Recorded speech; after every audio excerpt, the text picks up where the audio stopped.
Hey guys, I'm Kalila Reynolds, and it's time for another episode of Money Mondays JA, brought to you in partnership with Proven Wealth. Now, today I have a special giveaway for my Instagram followers.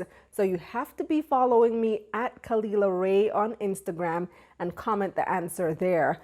Now, pay keen attention. Today, I'm talking about the JSE's circuit breaker rule. I've been wanting to talk about this for some time now, but to be honest, there were some things about it that I didn't fully understand. I feel a bit better equipped now to give you an explanation about this important yet controversial rule. So, the circuit breaker was implemented in the 1990s based on complaints by some investors about large swings in the price movements of some stocks. Some people felt that others were manipulating the market. So the Jamaica Stock Exchange implemented this rule that no stock should trade 15% higher or lower than the effective closing price the previous day. That was later changed to 30% in 2014. So if a stock closed at $1 today, you would think that means it wouldn't be allowed to trade for more than $1.30 or for less than 70 cents tomorrow, right? Actually, wrong. Notice I didn't say the closing price, but the effective closing price. What's that, you ask? I'll come back to this in a moment. First, let me tell you what happens when the circuit breaker is triggered. So when the circuit breaker is triggered, trading on that stock is halted for 1 hour. And this is intended to allow the market to cool down. Now, let's say a particular stock is very hot today, and this happens a lot with IPOs. It's the first day of trading, so there's a lot of interest. People who missed the IPO now trying to get some. Others who got some are now trying to flip it for a quick profit. But you're not allowed to do that for more than 30%. So going back to our example, let's say the IPO price was $1. Trading starts, a bunch of people want to buy it, and they're willing to pay, let's say, $1.50 each. That would trigger the circuit breaker. The JSE would say, hold on, guys, slow down, you know the rules, and they'll halt trading for an hour. Now, if it happens again in that same day, they're going to cancel all the trades for that day. So nobody gets any. Better luck tomorrow. And that's essentially what the circuit breaker is. And it is controversial. I'll explain why later. But first, let me explain what I mean by the effective close price. In trading, you have what's called the bid and the ask. Bidders are buyers. When you want to buy a stock, your broker will put in a bid on your behalf. Now, you can give your broker the price that you want to bid. Experienced investors may tell their broker, buy this stock, but don't pay more than $1.50, for example. Now, if you're a less savvy investor, you can just let your broker handle it for you and determine the best bid that's likely to get you the stock at the best price. Now, on the other hand, you have the sellers, and those are those who are selling their stock, and they'll set their asking price. They'll say, I'm selling these stocks, but I'm not selling for less than this price. And just like on the buyer's side, sellers can either set their price directly or let their broker determine the best price to sell at. Now you're starting to see why the broker is important, right? And why they're even called stockbrokers in the first place. They're the ones who will broker a deal on your behalf. They're tasked with negotiating the prices between the buyers and the sellers so that the trade actually gets done. So you have a bid price and you have an ask price. Still with me?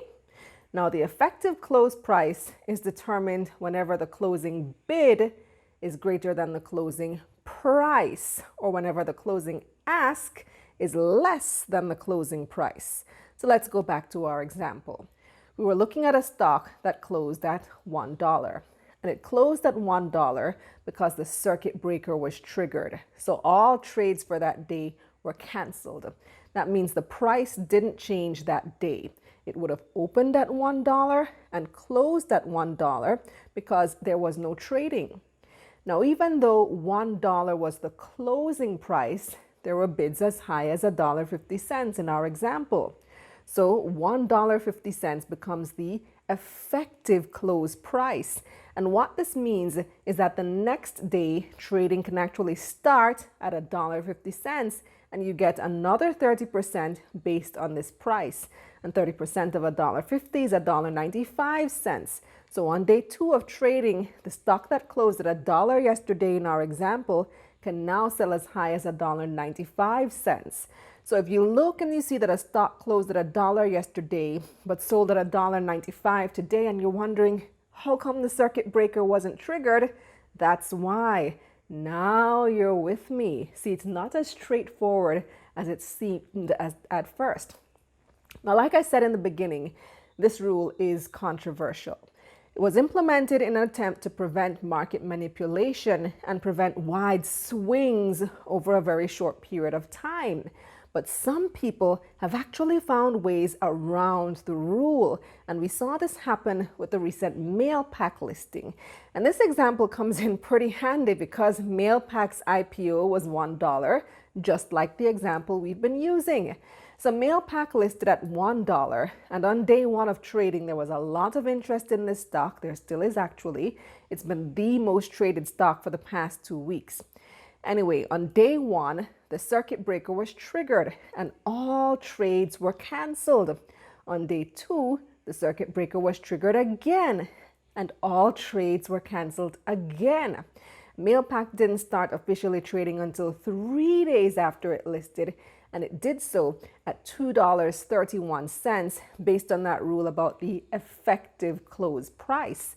So any buyers trying to take advantage of the circuit breaker rule and get Mailpac fairly cheap in early trading would have been sorely disappointed. Womp, womp, womp.